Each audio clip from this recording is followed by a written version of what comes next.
দিন পাল্টাচ্ছে, যুগ পাল্টাচ্ছে, নতুন নতুন যুগ আসছে। তাই এখন জন্মদিন মানেই রাত্রি 12টার সময় কেক কাটা, সেই আনন্দ, সেই ভিডিওই নিয়ে চলে এসেছি তোমাদের সাথে শেয়ার করব বলে। বড় মেয়ের জন্মদিন ছিল।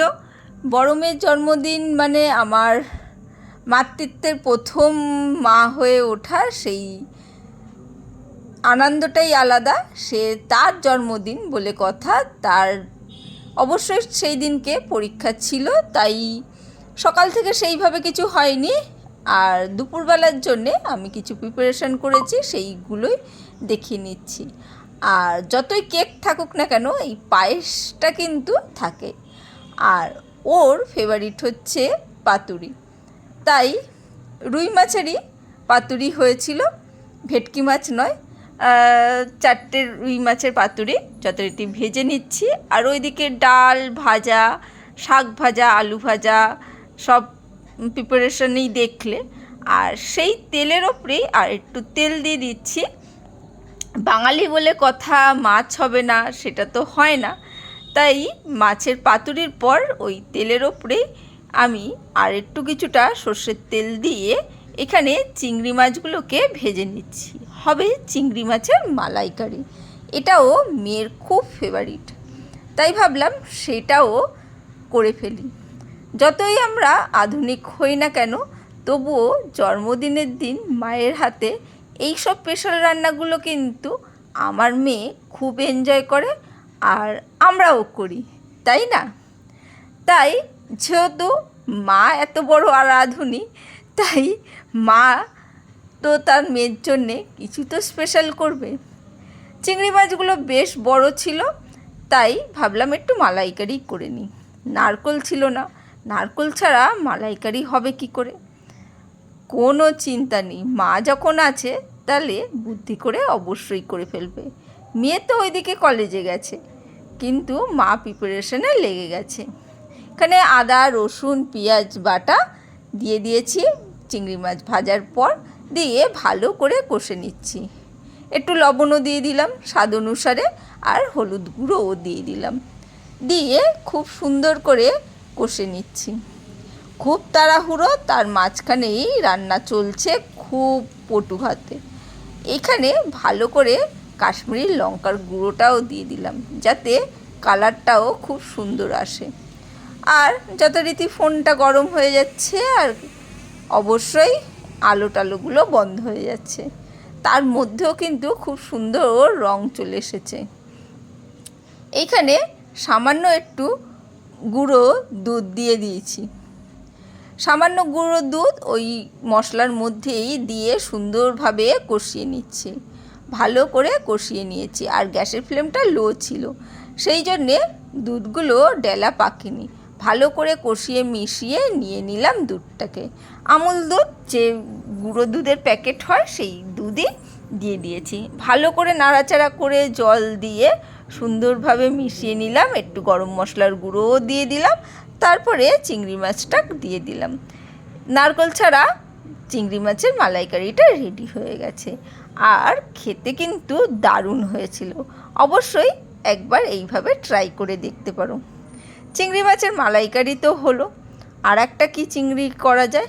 চিংড়ি 8 পিস ছিল, তাই ভাবলাম এই চিংড়িগুলোকে একটু ফ্রাই করে দিই। ক্রিসপি চিংড়ি ফ্রাই করি, এমনি না। তাই চিংড়িগুলোকে হালকা করে মাঝখান দিয়ে একটু কেটে নিচ্ছি, যাতে একটু মানে সমান মতন হয়ে যায়, ওইভাবে না থাকে। তাহলে মশলাটাও বেশ ভালো করে মাখা হবে, আর খেতেও ভালো টেস্ট হবে, মানে লবণ টবণগুলো ভেতরে ভালো করে ঢুকবে, সেই জন্যে। তাই মাছগুলোকে সুন্দরভাবে কেটে নিচ্ছি। আমি তো আমার মেয়ের জন্মদিনটা এইভাবেই পালন করি, নানা রকম নতুন নতুন সারপ্রাইজ দিয়ে। সকালবেলা ওর জন্যে লুচি আলুর দম হয়, কখনো ঘুগনি হয়, কিন্তু এবারে জন্মদিনটা সেটা হয়নি। যেহেতু ওর পরীক্ষা ছিল, সেহেতু কলেজে যাওয়ার ছিল, তাই সেটা হয়নি। ঘি আলু ভাতেই খেয়ে চলে গেছিলো, আর ঘি আলু ভাতেটাও কিন্তু ওর খুব ফেভারিট। সেই খেয়ে ও চলে গেছিলো। আর আমি সেই জন্যে খুব তোড়জোড়ে লেগে পড়েছি ওর জন্মদিনটা খুব স্পেশাল বানাবো বলে। চিংড়িগুলোকে কেটে নিয়েছি, এখানে ডিমটাকে ফাটিয়ে নিলাম, একটু লবণ দিয়ে দেবো। আর ওখানে আমি বিস্কুটের গুঁড়ো যেটাকে বলে সেটা তো দিই না সবসময়, জানো, আগে যারা ভিডিও দেখো তারা জানো কর্নফ্লেক্স গুঁড়ো করে রেখেছি। সবসময় বিস্কুটের গুঁড়ো এনে রাখা হয় না, সেই জন্যে কর্নফ্লেক্সটা এনে রাখি। কর্নফ্লেক্সটাকে রেখে দিলে কি হয়, পোকা লাগে না, আর বেশ যখন তখন গুঁড়ো করে ব্যবহার করা যায়। এখানে সুন্দর করে এখানে ডিমের গোলাটার মধ্যে একটু কর্নফ্লাওয়ার দিয়ে দিচ্ছি সামান্য, খুব সামান্য কিছু জিনিসে এত সুন্দর চিংড়ি ফ্রাইটা হয়।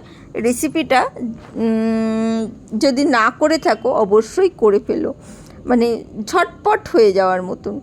কর্নফ্লাওয়ারটা ডিমের গোলার মধ্যে ভালো করে মিশিয়ে গুলে নিচ্ছি। সত্যিকারে এখন জন্মদিনগুলো অনেকটাই আমরা পাল্টে ফেলেছি, আমরাই পাল্টে ফেলেছি, বাচ্চারা না। আমরা যেরকমভাবে ছোটোবেলা থেকে করে আসছি, তো ওরাও কিন্তু দেখে দেখে সেইভাবে আধুনিক হওয়ার চেষ্টা করছে, আধুনিকতাই গ্রহণ করছে। তবুও আমি কিছু জিনিস করে থাকি, এইগুলো বাদ দিই না, আর ওরাও কিন্তু খুব সুন্দরভাবে এইগুলো মানিয়ে নিয়ে থাকে আর ভালোবাসে, এইভাবে খুব অভ্যস্ত। ওদের জন্মদিন মানে বেশ সুন্দর করে মা ভালো করে রান্নাবান্না করে দেবে, সুন্দর করে থালায় সাজিয়ে দেবে, এইটা কিন্তু খুব ভালোবাসে। তাই আমিও সেই জন্মদিনে কোনো ভুলচুটি করি না। তবুও খুব কাজের চাপ, সেই জন্যে যতটা পেরেছি করেছি, যতটা কিছু করার নেই, একা হাতে সব দিকে সামলাতে হয়।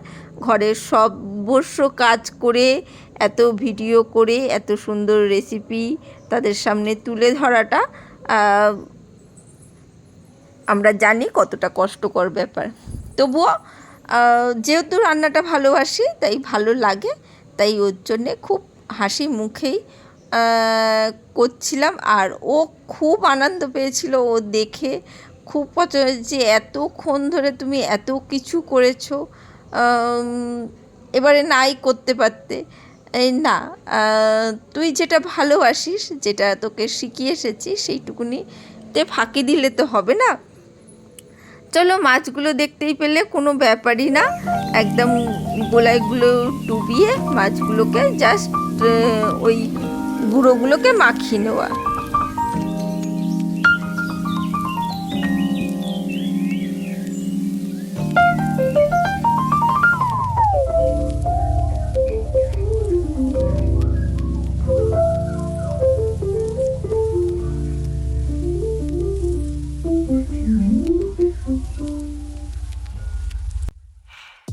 দুবার করে গোলাগুলোয় ডোবানোর পর তেলের মধ্যে জাস্ট ফ্রাই করে নিতে হবে। একটু হালকা গরম করে তেলে ফ্রাইটা করতে হবে, বেশি হাই ফ্লেমে করলে হবে না, তাহলে ভেতরে চিংড়ি মাছগুলো মানে রান্না হবে না বা সেদ্ধ হবে না, সেই জন্যেই বললাম। চলো, চিংড়ি ফ্রাই হয়ে গেছে, রান্না রেডি। একটু ফ্রাইড রাইস করার ইচ্ছা ছিল কিন্তু সেটা আর হয়ে উঠেনি।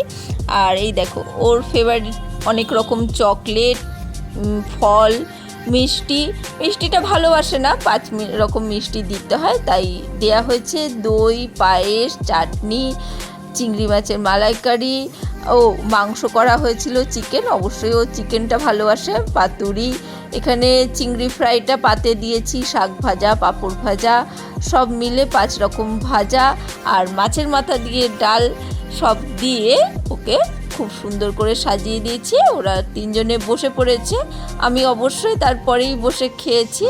আর এখানে রাত্রিরে ওর কেক কাটা হচ্ছে, আবার সন্ধেবেলায় সুন্দর করে সেজে ও